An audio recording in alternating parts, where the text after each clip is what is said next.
All right, so this is part 3 of my discussion on what's going on in Dominica with healthcare.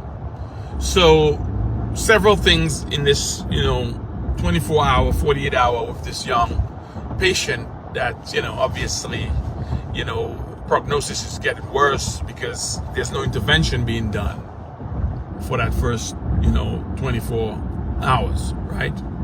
17 hours not on a breathing machine. I don't know what the blood pressure was, but low oxygen and low pressure is the things that you have to prevent, right? Avoid to prevent secondary brain injury, right? So that was not taken care of. But that's not what the point of this third part. Now he's languishing in the hospital, right? There is no one, no specialist, no neurosurgeon, no neurologist, nothing. No general surgeon that can do some neuro procedures to address the head, right? Right? You have a CAT scan. I don't have that information. Is it a subdural? Is it an epidural? Is it an intraventricular bleed? Whatever. Does he need a burr hole? Does he need a craniotomy? Does he need a craniectomy? I don't know that.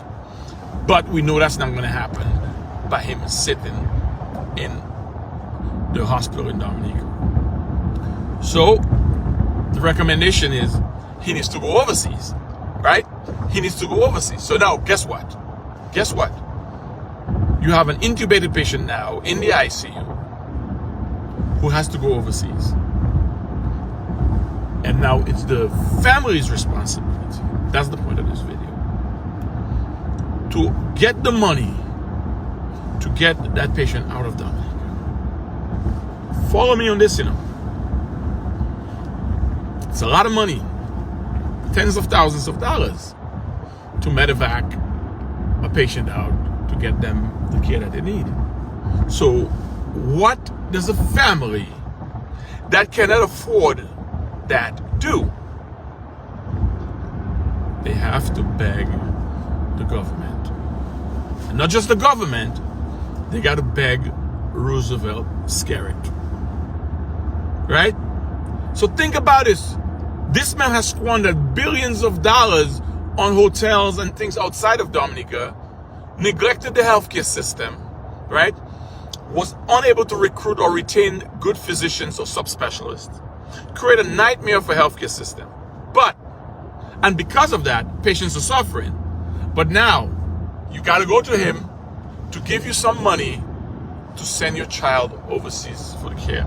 Now, that care at this point most likely is futile, and in this case it was futile. There was nothing they could do. The patient died.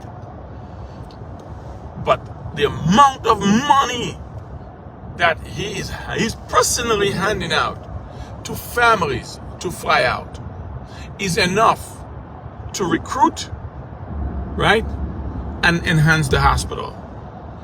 I can tell you one of the patients that they flew out, the cost was the annual salary of 2 doctors. Put that in perspective, because it's not, sometimes it's not easy. It's euro, right? Based on where they're going. So that's the issue. I break your legs, I pick you up and fix it, I give you crutches, and then you say thank you. Thank you for the crutches, right? Not realizing that you broke my leg. You put me in that situation. That is the problem with Dominica. Let's try to calculate how much money this government has spent on transferring patients from the hospital to Barbados, to Martinique, to Guadeloupe, etc. It's a crisis. People are dying. People are dying. That's the point I wanted to make.